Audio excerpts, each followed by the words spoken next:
Surprise bill?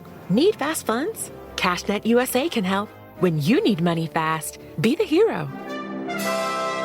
Apply in minutes at cashnetusa.com and get a fast decision. All loans subject to lender approval. Speed of funding is subject to verifications and your bank's processing times.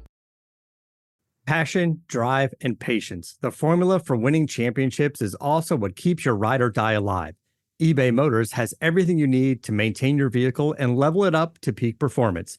Superchargers, roof racks, exhaust kits, LED headlights, and more. Whether you're into speed, power, or style, eBay Motors has you covered. With over 122 million parts for your number one ride or die, you'll always find exactly what you're looking for. And with eBay Guaranteed Fit, your part is guaranteed to fit your ride every time or your money back. Because with eBay Motors, you're burning rubber, not cash. With all the parts you need at the prices you want, it's easy to make your car the MVP and bring home huge wins. Keep your ride or die alive at ebaymotors.com. Eligible items only. Exclusions apply. See ebaymotors.com. Have a question or need how-to advice? Just ask Meta AI.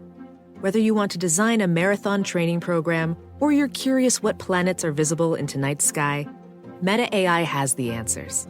It can also summarize your class notes, visualize your ideas, and so much more. It's the most advanced AI at your fingertips. Expand your world with Meta AI. Now on Instagram, WhatsApp, Facebook, and Messenger. Welcome to the Jello Jiggling podcast. I am sorry for the delay, but a lot has happened over the past couple of weeks for me. Going back and forth. Wild Vegas experience for Team USA. Not out there for Summer League. That's Daniel Sarkan or Starkan for Lakers Nation. But I went out there for the Team USA game and I got credentialed, which was cool. I just shot in the dark.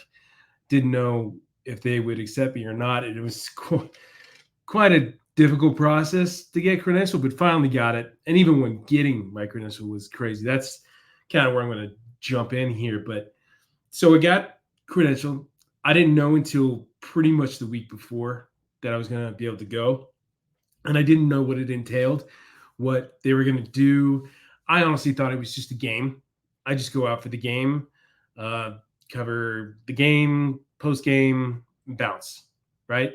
Kind of simple, easy, quick trip. Just an experience, though, because there's obviously so many star players. LeBron, AD, Steph, KD, Bam Adebayo, Kevin Durant, or not, I already said that. Jason Tatum, just a ton of guys. So I just thought it would be cool to see what it would be like, that experience, how they're interacting with each other, just everything. And everybody's in Vegas, or if they were at the time.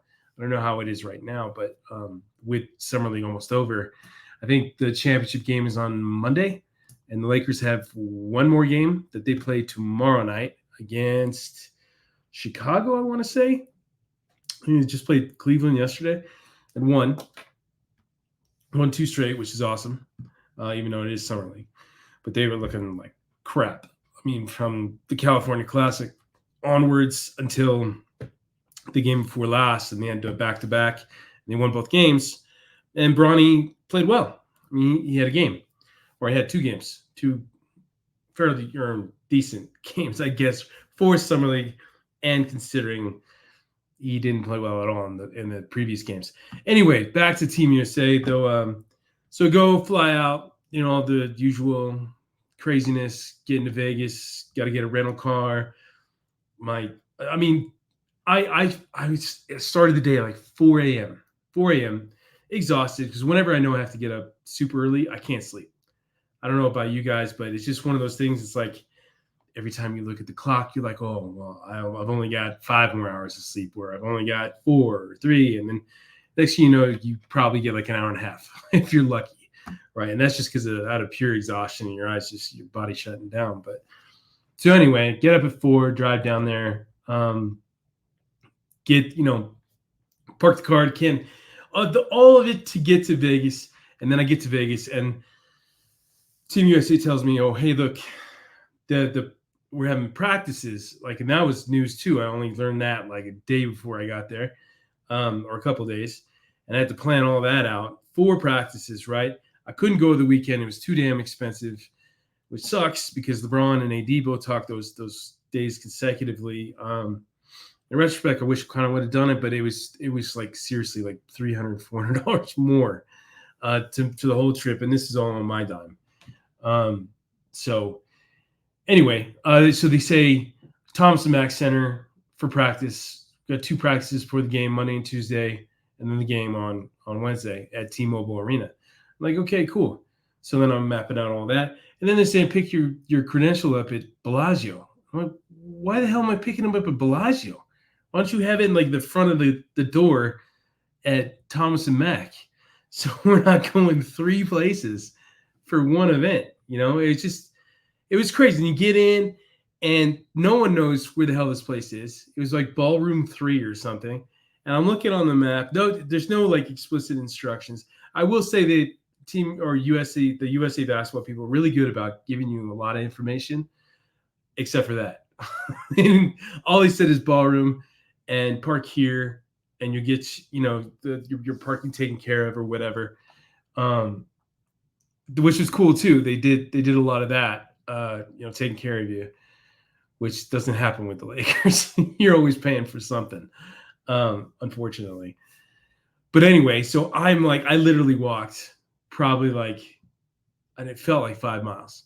I had done like 11,000 steps before noon just to get this damn credential. I had to go to the security office to get checked in, which I didn't know until I bumped into a security guy, and he's like, who the hell are you? And like, it turned out to be really nice, but he's just kind of like on edge because I think there were so many big name people there because apparently that's where the players were staying. So anyway, go to the security office, the grumpy ass security office woman who was just like, those people that are like been in law enforcement their entire lives, parents were law enforcement and everything, and they just have this really like stern way about them. They're very just not friendly, just always got their guard up, and they're always ready to like get in your face. And I'm like, damn, dude. It was a really crappy experience in the beginning. I was like hating life. I was tired. My legs were killing me from all the walking around, and it was hot as hell. I mean, quite literally. It set a Vegas record for heat. I think the previous record was like 117 or something, and it hit 120 on consecutive days. And then one day after practice, I go and grab In-N-Out, and I'm sitting in the parking lot, and then I drive back to Treasure Island where I was staying, and it was 122 on the dash. And I'm like, oh my God. Crazy part about that is I thought, honestly, when you would step outside, you would like feel your skin burning, because like in Colorado, where my parents are at, and I've been back and forth here for years. When it gets cold, like bitterly cold, like below, like this past year was the coldest I've ever been in, as minus 19. You can feel it like burning your skin, like slowly killing you, right? Like literally you're turning into an ice cube, and it burns, and then you can't breathe. It's like you breathe in and it freezes your breath or something, and you could feel it in your lungs, and you just literally can't breathe. Like you have to run back inside. For my first experience like that was like minus 11 way back when I lived here in, like when the Lakers were still winning championships with Kobe, the back-to-backs. And oh my God, it was just the coldest I'd ever. And then 19 is just like literally like people are like, hey, don't go outside. Don't let your pets go outside. Nothing. No one goes outside until this warms up, right? But with the heat, it was weird. It's like it just didn't really feel any different than like say 100 or 105 or whatever. I mean, I grew up in Santa Clarita where it's pretty damn hot in the summertime consistently, right? Remember, I worked at Magic Mountain, the Games warehouse, unloading trucks all day in that kind of heat, and you kind of get used to it. It sucks, because it's dry heat or whatever. But I mean, it's damn hot. But Vegas was strange. Like I'm going outside. I just wanted to go outside to feel it, see what it would feel like, knowing what the complete opposite feels like in the cold weather. And it wasn't that much different. It was really strange. I mean, it could be one of those things like where you think it's not that much different, but you're there. If you're out there for like 5-10 minutes, then it really kicks in. And then, maybe it's like scary, like in terms of passing out or, getting dehydrated or whatever.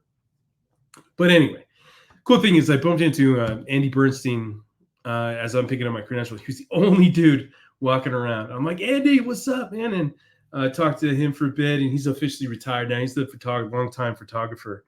I took all these iconic photos of Kobe, MJ. I mean, damn near every event you could think of, he was at a sporting event over like the last, 30 years, I want to say.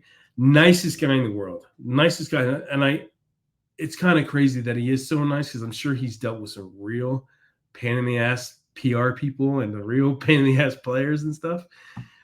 But he is just nice as can be. And I guess he's going full time with the podcasting. And I'm like, hey man, I want to do the same damn thing. I'm tired of, going to games, lugging around your crap and waiting for players and everything all the time. I'd rather just talk about it and interview people and just have fun, enjoy it rather than feeling like it's a grind. And he was just telling me how his back's kind of, it's just not feasible anymore. He just, clearly wasn't really having fun anymore doing it. But that was cool. Anyway, after that, it's all done. Get to the hotel. It says and practice ends at 2. And little did I know that 2 o'clock, because they say availability for the players is after 2 o'clock, right? Or after practice. They don't dictate that that's included in that time. But then again, this stuff kind of changes. Oh, this is what you deal with working in sports or covering games and events and stuff, is there is really no time that's concrete ever. Things change constantly. And I'm kind of getting to that, to where my first experience covering the practice or whatever, where it was totally ass backwards. And I was a little pissed off just because, you do so much to get there, travel, hotels, rent a car, all that stuff. And then they don't do it on time, or they, it's way later or way before. It's just never, it's so hard to plan. But anyway, besides the point. So get the credential, go to the hotel. It says there's a big sign that says, if you want to check in before 1, it's $30. And it was literally 12:30. And I'm like, dude, can I catch a break? Can't catch a break. So there I'm like, oh, what? Screw it. I'm waiting. And I'll catch the end of practice, thinking I have plenty of time. Go in, go to the bar, watching whatever the hell was on TV and just killing time. Go eventually check in, get all my crap there. And the one thing I was worried about is I could easily just jumped in the rental car and gone to practice, right? But I'm like, if I keep my gear in the car and it's 120 degrees outside, that's going to destroy my laptop or anything that I have that's of value, you know what I mean, that I'm carrying around with me. I had that. I had a gimbal. I had all sorts of bits and bobs, in order to cover the team, and then you always have backups and stuff just in case stuff happens, chargers and, those little power packs or whatever. Forgot to turn off the damn emails. But anyway, so I do that, and then it just gets to where it's just too late, and I can already see that the guys are done and availability is over. I'm like, shit. Anyway, go back to the hotel. It was actually kind of a blessing in disguise because I needed the rest and kick back. So I kicked back for a little bit, gamble a little bit at night, and then the next day I get back at it. And so I get to practice the next day, and I swear to God, I pulled up, and there was a ton of black SUVs, white SUVs, 2 ambulances, these long cars, stuff you just don't see on an average day. And I knew there was going to be a little wild in terms of media for this, because just there's so many big name players. So I didn't know how much media was going to travel, because it's Vegas is an easy place to travel to, right? And it's easy content. It's kind of why I did it. And plus I love Vegas. Any excuse to go to Vegas, why not? So anyway, I pull up. I had to go around cop cars to get into the parking lot that they tell us to park in. I park. That's when I really felt the heat. When I got out of the car, I'm like, holy crap. I open the door, I get out of the car, and I'm immediately burning, right? I'm like, oh my God, I got to get inside. So I go and I'm walking towards this huge line of cars, and I honestly thought that it was some crazy event had happened, maybe my first thought was a mass shooter event, and it was just mayhem because there's all these people walking outside, but they all look like very professional suits and stuff. But all the media in Vegas, they weren't trying to wear their shirts, shorts. My bum ass was wearing sandals. I'm like, it's too hot, man. And I just been wearing shoes, the whole trip. Anyway, so I walk up, and this guy, all in black, is standing in the middle of the street, and he just stops me, and he's like, "Where do you think you're going?" And I'm like, "What the hell? I'm going to cover practice, man. Where else would I be going? This is where the media parks. This is where they told us to park." And he goes, "Oh, okay." He tells me to go to the other side of the street, and it's 120-degree weather, and then walk around and come back. And I'm like, "What the hell?" I'm like, "What's going on, man? What's going on?" And I honestly waited for him to say something nuts. And he's just like, "Oh, the VP is here." I'm like, oh shit. That's the last thing I expected him to say. I mean, when he said it, it all made sense, Team USA, all that. But I could not believe the size of the entourage that she has, Kamala Harris. I couldn't believe it. I was like, holy crap. This is because I've never seen anything like that. I've never been around, big time politicians, especially that big, right? I just didn't know how they traveled. You just see it on the news or on events or whatever, and on TV, and you never really grasp how big the whole thing is. Just going to practice. Anyway, I didn't get to see her. I missed her entirely. We kind of crossed paths at the very same time, but I didn't see her. I saw all of our people, except for her. So I get in there, ton of media as I kind of expected, but more like fans than I was like, I didn't know there was fans available in here. I mean, they weren't in the media section, but they were down on the floor watching the players shoot around and stuff. And I'm like, that's kind of a bummer. I mean, it's cool for you guys, but we're trying to get exclusive footage and stuff to give to you guys. But if you're there, it almost kind of defeats the purpose. And they didn't say anything about that. They didn't say anything about Kamala Harris because I honestly think that took them by surprise. She said, "Hey, look, I'm going to be in town. I'd like to stop by for a photo opportunity." Because later on, that's what it turned out to be. A buddy of mine, Ben Golliver from Washington Post, when I was at the game on Wednesday, I asked him about it. Hey, dude. Passion, drive, and patience. The formula for winning championships is also what keeps your ride or die alive. eBay Motors has everything you need to maintain your vehicle and level it up to peak performance. Superchargers, roof racks, exhaust kits, LED headlights, and more. Whether you're into speed, power, or style, eBay Motors has you covered. With over 122 million parts for your number one ride or die, you'll always find exactly what you're looking for. And with eBay Guaranteed Fit, your part is guaranteed to fit your ride every time or your money back. Because with eBay Motors, you're burning rubber, not cash. With all the parts you need at the prices you want, it's easy to make your car the MVP and bring home huge wins. Keep your ride or die alive at ebaymotors.com. Eligible items only. Exclusions apply. See ebaymotors.com. With the Wells Fargo Active Cash Credit Card, you can earn unlimited 2% cash rewards on purchases you want and purchases you need. That means you earn on what you want, like trying out that new workout class, and 2% cash rewards on what you need, like a foam roller for your sore muscles. That's the beauty of the Active Cash Credit Card. It's ready when you are, with unlimited 2% cash rewards. The Wells Fargo Active Cash Credit Card. That's real life ready. Terms apply. Learn more at wellsfargo.com/activecash. Have a question or need how-to advice? Just ask Meta AI. Whether you want to design a marathon training program or you're curious what planets are visible in tonight's sky, Meta AI has the answers. It can also summarize your class notes, visualize your ideas, and so much more. It's the most advanced AI at your fingertips. Expand your world with Meta AI. Now on Instagram, WhatsApp, Facebook, and Messenger. As school germs return, rest easy. Clorox has got your back to school.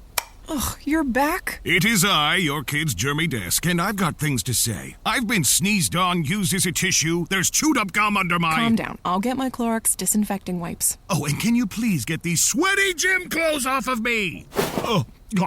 School, am I right? Clorox disinfecting wipes kill 99.9% of viruses and bacteria and clean hundreds of messes on hard, non-porous surfaces when used as directed. What was the whole deal about? And he's like, oh, man. It was like 5 minutes, literally, and it was just basically a photo shoot, and she bounced. I was like, wow, that's it? All that for that? Of course, I tell my parents about this. That's what our taxpayers are paying for. I was like, Jesus, go that direction. But, you know, it's just kind of crazy kind of show, and it really put it into perspective, like that, what that is all about, you know? But then I get in there, I think, who was it? It was Bam, Adebayo, and Durant talking. And then I think Kawhi talked too, which was weird because Kawhi was the very last person to talk. As usual, doesn't say much of anything, right? It was a little defensive too. I don't know if he already knew the news that he was going to get bounced or dropped. That it's very, there's conflicting reports about it. Like it was, first I heard was Team USA or was told that the Clippers wanted him to drop out because he wasn't up to speed or whatever, or it just wasn't worth the risk. And then like a week later, the Clippers come out and say they were pissed because Team USA decided to make that decision. I mean, these kind of things crack me up. You know, it takes a week for them to respond to this crap. Like I that's where, you know, it's just like all like kind of a shaped narrative. Maybe Kawhi was like, hey, like, I just want to get out of this. You know, like there's tons of guys I'm never going to play, or like I'm going to play, you know, barely enough, or like maybe he just his heart wasn't into it. You never tell with Kawhi. He just, you know, he's got the same expression on his face all the time, and he just seems kind of like a grumpy dude. But I mean, I've heard that even AD said that he's the funniest dude on the team. So I'm sure it was kind of a bummer for those guys to see him go. But you know, it's like, you know, the guys just saying typical things, nothing very controversial. I mean, what I really wanted to hear was what LeBron and AD said for the first time since Redick and Bronny, or Redick got hired and Bronny got drafted. That was kind of the big thing, but that would have cost me a fortune. But the practice was cool. I wish I could have stayed longer because it was kind of cool just to see the guys do their own thing. Because at the end, they all kind of separated and they kind of took the courts, the half courts, right? So you got Steph shooting on one end, and you got Tatum shooting on the other, and they're kind of with their people or their Team USA trainers, and just getting up shots. But they all had they had a very distinct, you know, routine of what they do. And Steph was kind of a trip because I was watching him and he wasn't making a lot of shots. I'm like, okay, this is not what you'd expect. But then it hit me for a minute. I'm like, this is a totally different basketball, right? This takes some time to adjust. And this is probably why he's getting up a ton of shots after practice, because he was out there for a long time.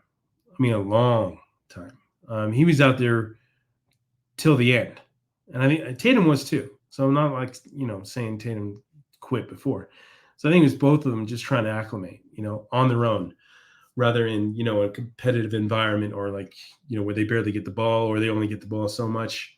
I mean, it's got to be kind of weird for both of them because both guys are the focal point of their offenses, right? So they're used to having the ball in their hands all the time. So I thought it was really cool. You know, at the end, Steph starts taking half-court shots kind of casually, and it took him 3 tries and nailed it. And each one was right on the rim, right? Like the third one was a swish. I got footage of it. It's up on, I think it's on my YouTube channel. By the way, check that out. You can hear this podcast on my YouTube channel. It's the same handle that I use everywhere, Ryan Ward LA. So check that out. I'm gonna go full bore with that over the next until the season starts, and then I'm gonna get really crazy and just kind of lot more video content. I'm working my way up to getting on camera because it's the one thing I've been dreading forever because I just hate seeing myself. I don't know if you guys are like that too. It's always been a thing with me. Even when I'm on streams, I just hate it. I block it so I don't see it. I know I'm on, but I just whatever. But I'm trying to get over that, and then just pumping out as much content as I can because that's where everything's going, man. I got to keep up. That's why I started a podcast in the first place. And like everybody's got one, so I gotta jump on it. I know I jumped on too late, but at least doing it and showing you guys who I am, and it'd be so cool to have the interactive experience with you guys commenting or whatever. And even though a lot of people are really crappy when they comment, they throw a lot of stuff, but a lot of good people out there too, a lot of supporters, and I appreciate all of you. But anyway, back to Team USA. So the next day was the game day, which was a crazy experience just to get to the damn game. I've never seen so much like congestion in one area.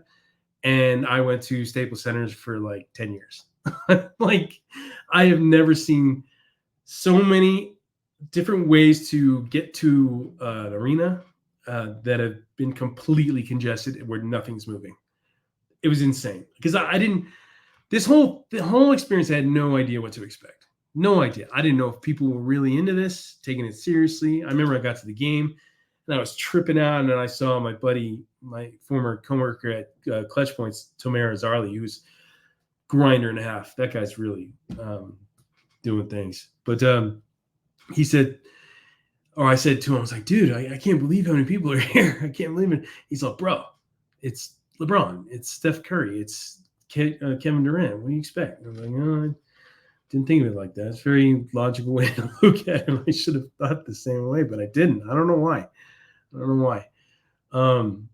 Anyway, so get in. Crazy. It's crazy downstairs. It's crazy in the, not so much in the media room, but pretty much everywhere you go on the floor.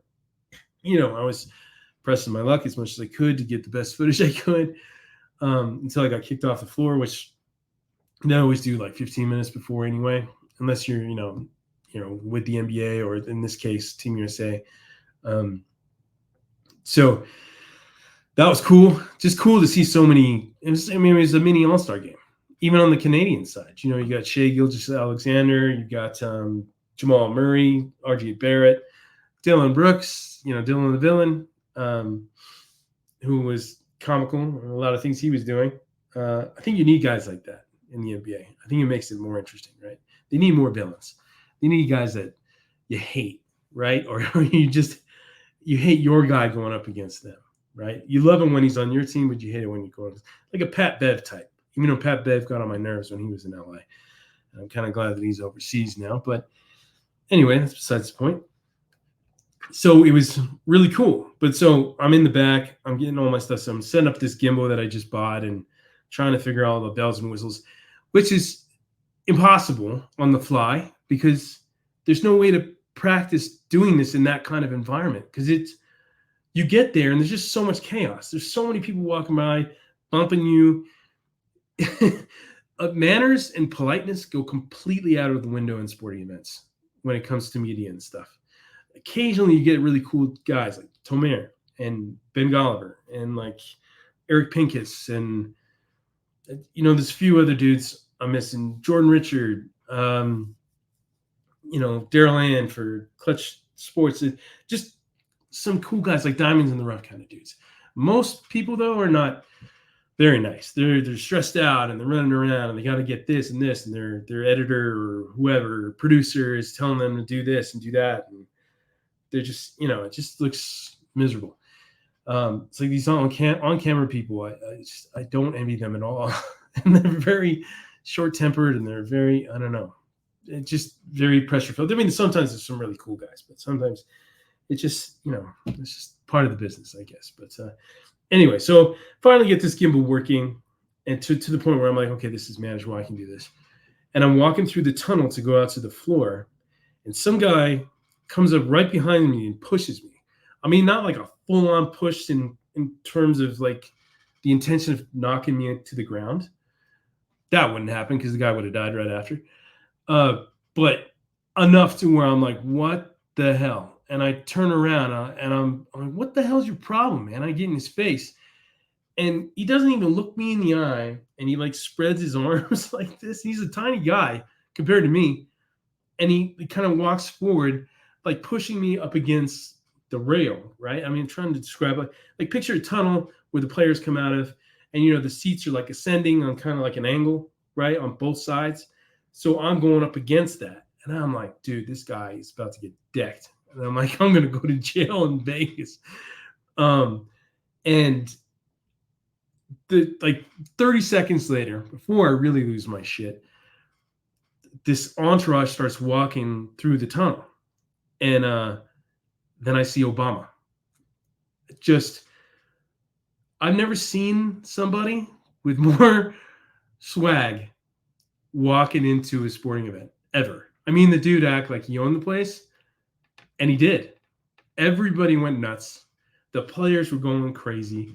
I was, what do they call it? Star shock or I can't believe I'm spacing it. But I was like, and then I'm thinking to myself in my head, if I have a chance to say something, what do I say to him? Like, do I call him Obama, Barack Obama, the Mr. President? What do I do? I just had no clue. It was one of those moments, like, where you just flustered. But I mean, and the guy had like 20 people around him, right? Ushering him in, but not like you would think, all in black, like what I saw at the practice facility or whatever. They were all dressed in plain clothes, street clothes. And then later on, when I talked to Ben, he's like, hey, did you see those guys? I'm like, yeah, they pushed me to the side, man. I was pissed before I found out what was happening.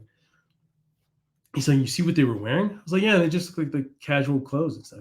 Those guys are all Secret Service guys. I'm like, you seriously? He's like, yeah, when you get close to them and you look at them, you could see that under those clothes, they've got, bulletproof vests on and stuff. Straight up Kevlar.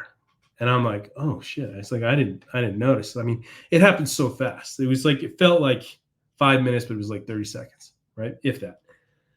And, he walks by and he's got courtside seats. Cool thing is, stayed the entire game. The game was a blowout. Turned out to be a blowout. But I thought it was cool. You guys are a true basketball fan. I just wish I would have got some footage. I saw him. I didn't see Kemba, and I didn't get any footage. I got a picture of the kind of the craziness outside of Thomas and Mack for the practice.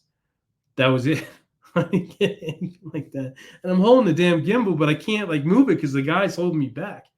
I was like, damn it, dude. What a missed opportunity. But it was nuts, and it was a cool, crazy experience. I'm glad I went. I was exhausted when I got back. It's just so much going on, and you're going from place to place. And afterwards, press conference, I got Steve Kerr and Steph talking, and they seem like a cool duo. Very smart guys, very well spoken and everything. And then I tried to get that. It was a total shit show in terms of the players outside of the press room, because they didn't tell us anything. We get into the conference room, the press conference room, right? I'm there way ahead of time because I wanted to secure a good spot so I get a good shot or whatever. And I'm not moving until somebody says something or gives us information on what's going on. First, they tell us Team Canada's coming first. So I think it was RJ Barrett, and who the coach was, I can't remember who the coach was. But apparently he was creating some buzz. Somebody said something, I can't remember what it was exactly, but they were saying, that dude's legit, right? They were surprised that the Lakers didn't go after him. I wish I could remember his name off the top of my head. I'd never heard of him before that night, but apparently I just found that interesting. So I'm waiting, and then I see Obama and his entourage walk by the press room. I'm like, damn it, I missed that too. And then after the press conference was over, it only lasted 10 minutes tops. I go out, and it's just a bunch of wandering where no one's giving you any kind of direction. There's nothing posted to say, hey, look, this is where this is happening, da, da, da. But, they said Team Canada. It wasn't Team Canada. They came back in 5 minutes later saying it's Team USA. That's the kind of things you have to deal with, you're constantly being messed with. And it's not the PR people's fault in general. It's chaos.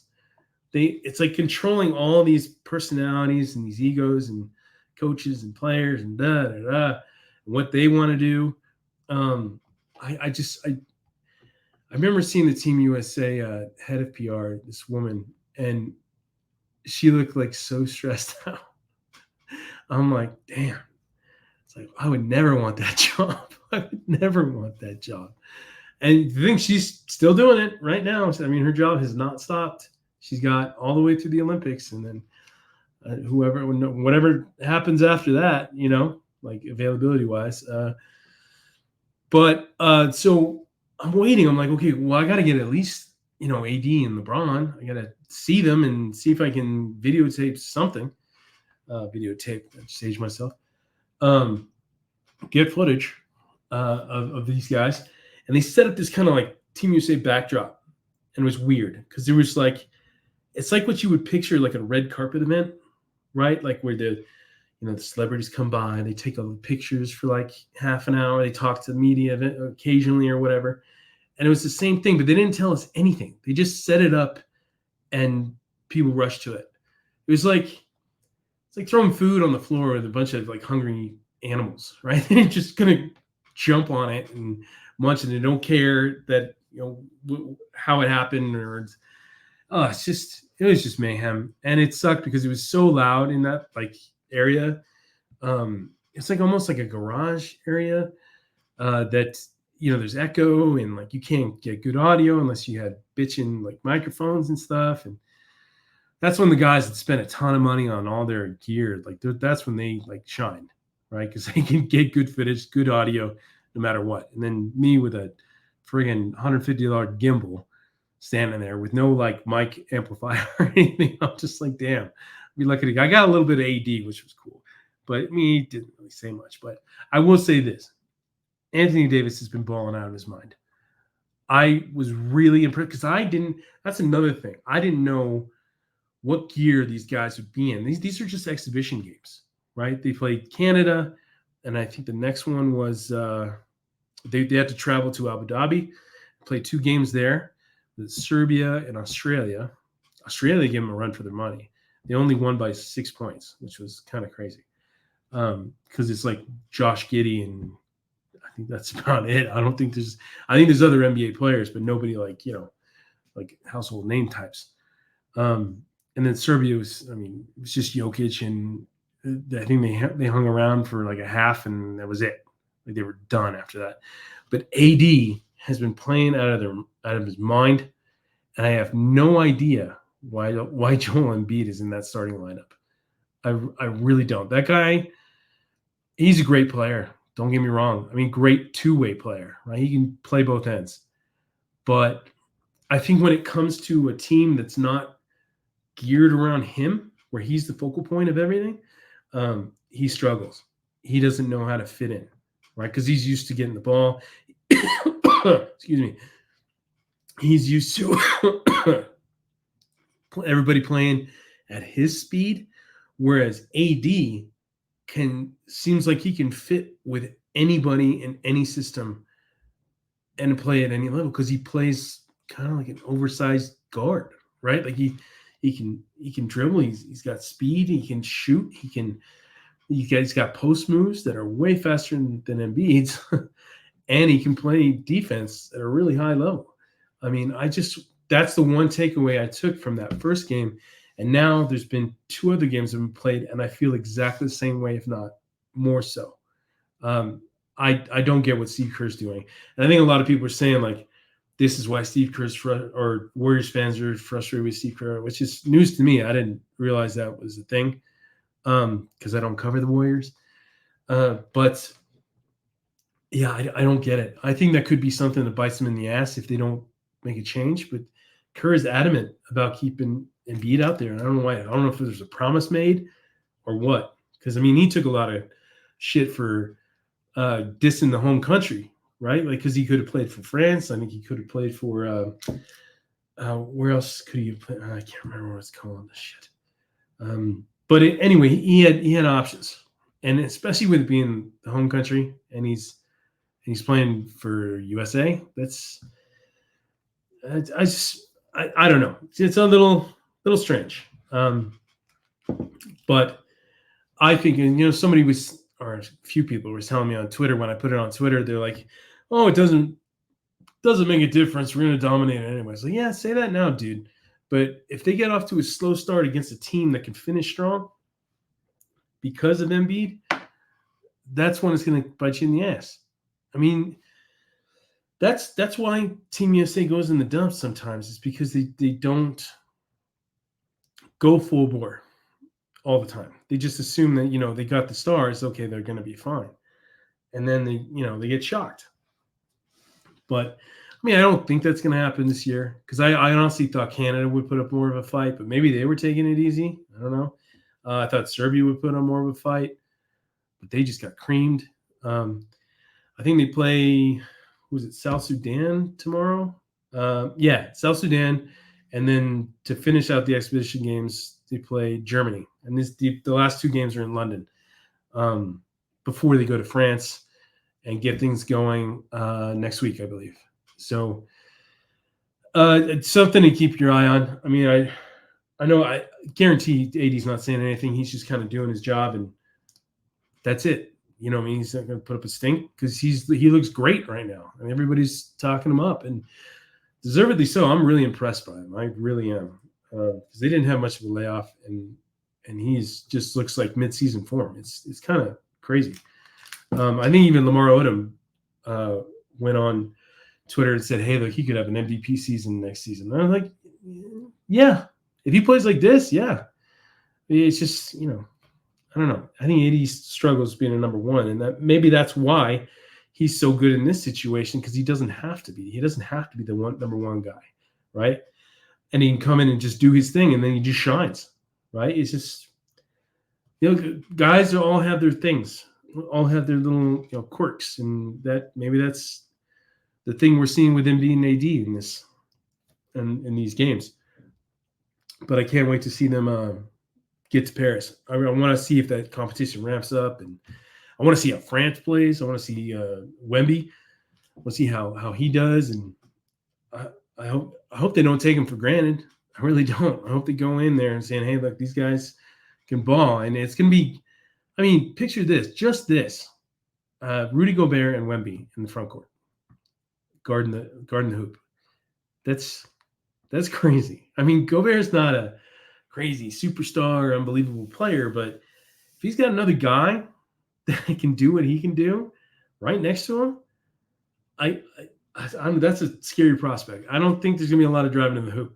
I really don't. So it could be a lot of if Team USA goes cold that day, it could be a rough day. Just saying. But we'll see. That's what I think is going to be interesting. People are writing this off like it's a guarantee, but I think it's far from it. Anyway, on to Summer League, Bronny and Knecht. So the first few games, Bronny has pretty much been a disaster, right? I mean, he's excelled at times on defense, just like he'd been as advertised, I suppose. But offense has been brutal. I think he went 0 for 15 from deep. Was it easy leaving the group chat when the bubbles turned green and every message was Cam likes this and Claire dislikes that? Oh, yes, it was, because I get enough overreacting at home. Like liking messaging again with WhatsApp. Message privately with everyone. Some things are college freshman essentials, like shower sandals, because otherwise, yuck. And of course, a Brita pitcher. Your teen could save over $240 a year by switching to Brita from bottled water. Plus, Brita Elite removes 99% of lead from tap water. Get your freshman a Brita pitcher with the Elite filter today. 99% of lead certified by WQA. Substances reduced may not be in all users' water. $240 savings a year versus standard 16.9 fluid ounce water bottles. Savings assumes pre-purchase of Brita system. High Five Casino lets you play your favorite slot and live table games like blackjack with the chance to redeem for real cash prizes. High Five Casino has a giant selection of over 1,200 games, including hundreds of exclusive games only found on High Five Casino. It's always free to play, and free coins are given out every 4 hours. Ready to have your own high five moment? Visit highfivecasino.com. That's high, the number 5, casino.com. No purchase necessary. Void where prohibited by law. Must be 21 years or older. Terms and conditions apply. Hey parents, Greenlight is here to take one big thing off your to-do list, teaching your kids about money. With a Greenlight debit card and money app of their own, kids and teens learn to earn, save, and invest. You can send money instantly, set flexible controls, and get real-time notifications of your kids' money activity. Set up chores and put allowance on autopilot to reward them for their hard work. Then learn about the world of money together. Get 1 month free when you sign up at greenlight.com/podcast. Until he finally hit one the other night. The last 2 games have really kind of redeemed him a bit. I think it was 12 points and then 13 points last night. Both resulted in wins, and he hit some big shots, which is great. He does seem to excel at times when the game's on the line, which is something you can't teach, right? You just got to have it or you don't. It's the clutch gene, right? Or as Skip Bayless would say, he's more clutch than LeBron, which is the funniest damn take I think I've heard in a very long time. And might be why he just got fired. Or he's leaving, quotation marks. Fox Sports. But yeah, I thought, if Bronny keeps, kind of, up in his game like this, the problem is I wish he had like 10 more games we could watch in a row, right? And just see where he goes from here. But he's got one more. And who knows? He might not even play. The Lakers might sit him, might sit Knecht. Like they sat Knecht the other night. And I was like, what? For what? For what? These guys have played a handful of games. What are you doing? You're resting him on a back-to-back? Is he hurt? I don't understand that. But I guess that's today's NBA, right? Like there's no rhyme or reason to some things. But I think Knecht's a legit guy. I think he's legit. I think he went and scored 25 one night. I think he scored 20 last night. He's a scorer, man. Scorer and a shooter, and he can drive and he can throw it down. And a good rebounder. He can crash the glass. So he checks a lot of boxes. I think this kid is going to get some playing time this year. I honestly do. And nobody's really talking about it because it's the Bronny show, right? It's everybody's become so enamored with this whole Bronny experiment, whether or not it's going to work or not, and that's all they talk about. I kind of feel bad for Knecht a little bit. Like I feel like he's just being thrown. It's like last night I was at dinner with my folks and my sis, and I'm like, okay, I'm not getting any kind of updates or anything at the game. What's going on? And then I come home and I see there's like literally like 2 highlights, and they're both Bronny. And then I look at I'm like, okay, well, he must have blown up. 13 points. And then I see Knecht has 20. I'm like, well, what's going on here? Like, what? He's just kind of getting shafted a little bit. It's kind of a bummer. But hey, this kid, he did say something that really impressed me. And it kind of shows you where his mindset at, and it's a great thing. I guess Sedano from ESPN interviewed him, and he said, I want to be the best player in the league, all-star, do whatever it takes for the team, obviously get some championships. He said this, down the line. He obviously is realistic. He doesn't think he's going to be the best player in the league tomorrow. But just that attitude, he's got goals and lofty goals, right? And I hope he accomplishes it. And I love the fact he says championships, because I think a lot of guys these days, it's I don't know, I just want to get better. I want to improve this and improve that. No. Come out and say what the hell you want. You want to win titles, or you don't. You don't want to win titles, right? Like, or you're just here to cash a check. This kid, he's a winner. He's a winner. You can tell. And I hope Bronny hones his skills offensively and becomes a guy. And I think JJ Redick said like he wants him to become a Lou Dort disruptive defensive player, right? Like come in and change the game defensively. And I think that's a good goal for him. He's not going to be the offensive player his dad is. That's for damn sure. And I don't think he's going to be. Dort's a 3-and-D guy, but I don't think Bronny's going to be that great a shooter. I mean, that could change. I mean, somebody brought up the other day, Jason Kidd, changing his game because he was a terrible shooter at first and then became an elite 3-point shooter. Not like a Ray Allen or anything, but like fairly consistent toward the end of his career in Dallas, So I think that's kind of realistic expectations, everybody's, I mean, this is going to be all we hear about for a very long time, unfortunately. And that's kind of that's why I didn't want it to happen. So I'm like, this is going to distract from the whole team thing, and it could get really ugly, and it probably will at some point, because I don't really see this team, winning a ton of games. I really don't. It's just, I think the competition is too stiff and too strong in the West, and then the East only just got better with the Knicks and Philly upgrading. And Milwaukee even, against a piece. I mean, they just got Gary Trent Jr. the other day. Got another guy that just said no to the Lakers and whatever the hell they were offering. And I don't really blame him because Milwaukee's in a better position.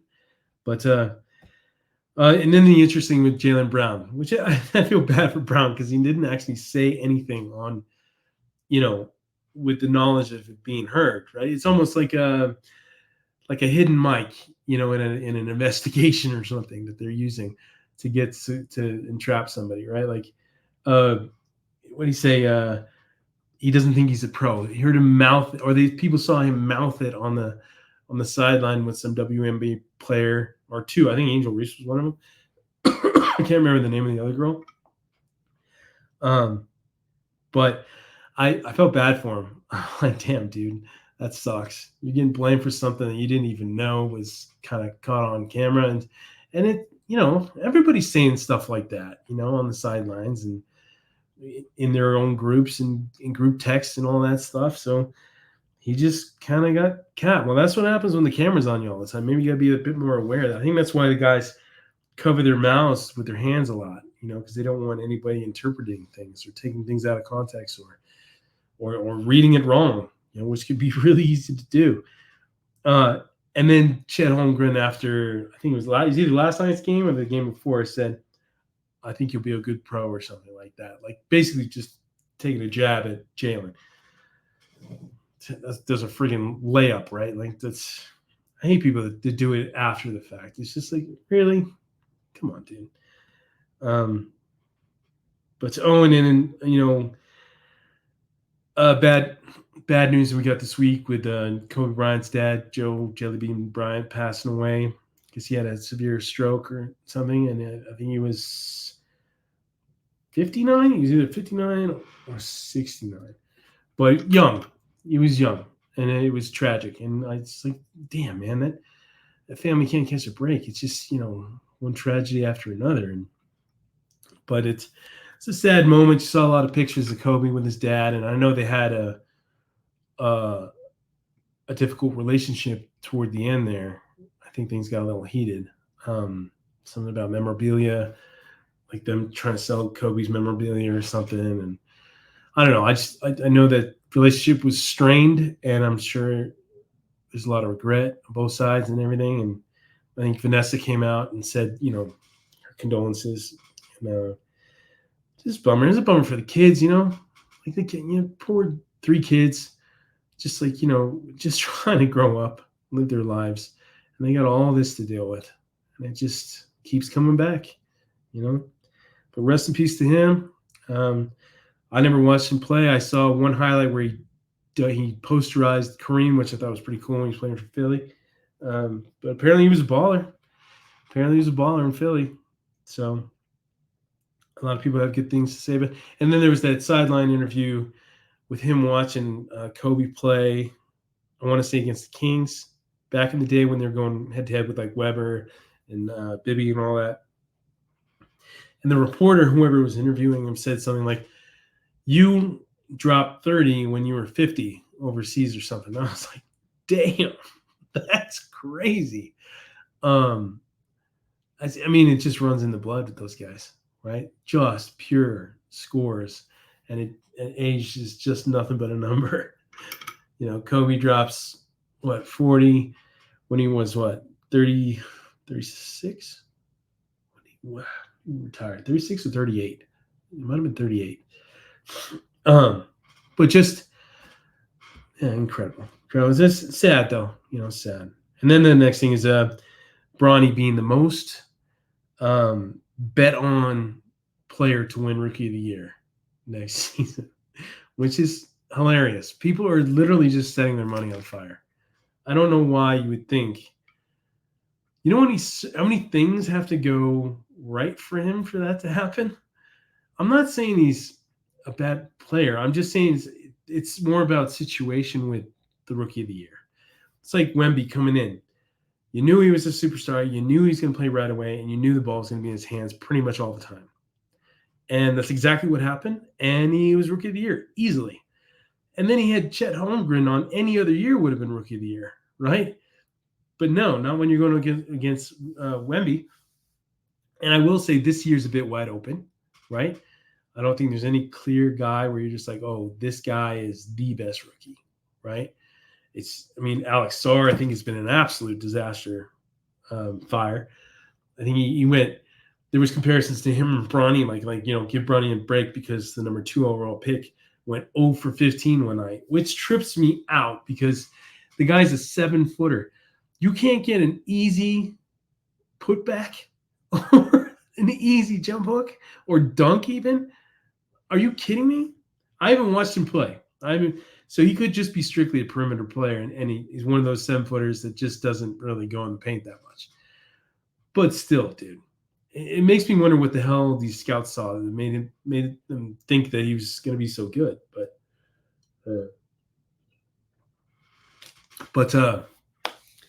Yeah, that's wild.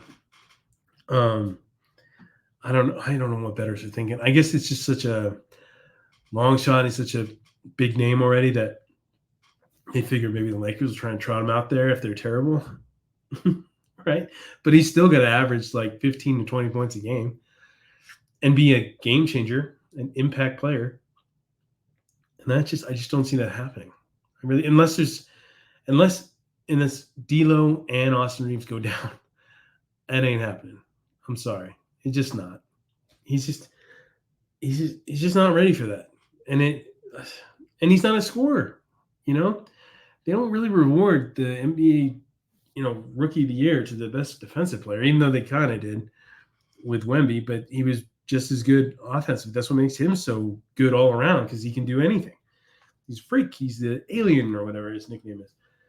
But at least they got two wins in Summer League. Hopefully they get a third just to finish it out strong, and that'll be cool, like positive energy kind of going into the rest of the offseason, which will suck for the next month and a half until things get brewing again September. But and then I thought it was interesting too that JJ Redick said that they need the one thing that Lakers need right now is, and he was right on the money with this because I think it's exactly what they need, and they totally whiffed on it in free agency because I thought Valanciunas was the ideal guy to put next to AD, right? Or even Drummond. To a much lesser extent, but still an upgrade. He said they need a big bruising center or big man, and he's right.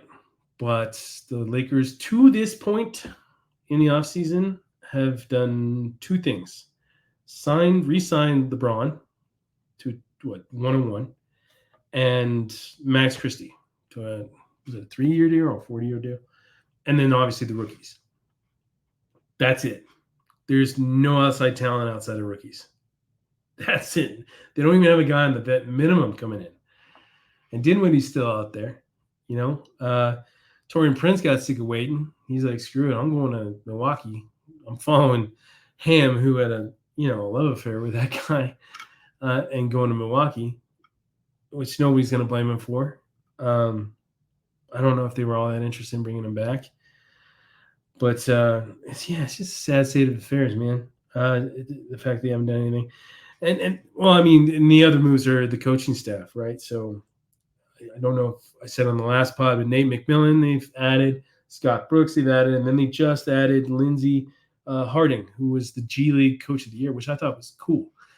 I thought, what a cool move, So it'll be interesting to see what she brings to the table. And then I think Bob Byer, who I'd never heard of before that.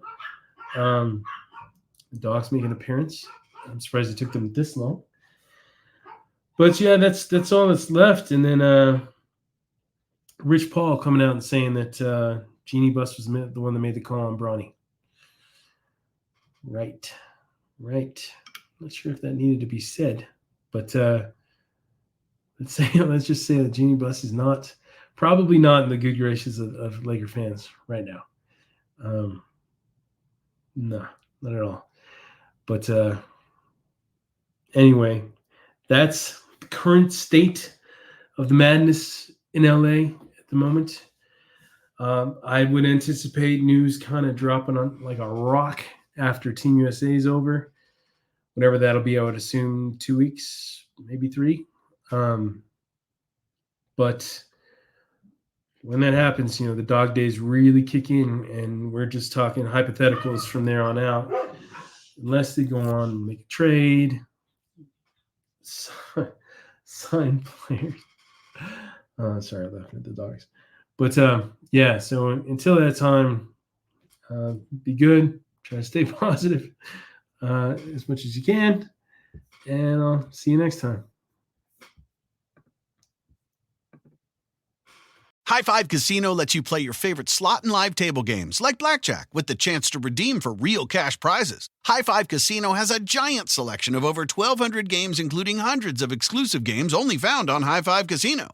It's always free to play, and free coins are given out every 4 hours. Ready to have your own high five moment? Visit highfivecasino.com. That's casino.com. No purchase necessary. Void where prohibited by law. Must be 21 years or older. Terms and conditions apply. Hey parents, Greenlight is here to take one big thing off your to-do list, teaching your kids about money. With a Greenlight debit card and money app of their own, kids and teens learn to earn, save, and invest. You can send money instantly, set flexible controls, and get real-time notifications of your kids' money activity. Set up chores and put allowance on autopilot to reward them for their hard work. Then learn about the world of money together. Get 1 month free when you sign up at greenlight.com/podcast. Hey, it's Michelle Beadle. That's right, the Michelle Beadle. You're welcome. You love talking about sports. I love talking about sports. You know the only thing cooler than talking about sports? Sports! And right now, all your favorite sports are on SiriusXM. I'm talking every NFL game, every game from the NBA, NHL, MLB, every NASCAR race, golf major conference college sports, and all the top games in the WNBA. If it gets your heart pumping, it's on SiriusXM. So start your free trial of SiriusXM today. Visit SiriusXM.com/Bleav.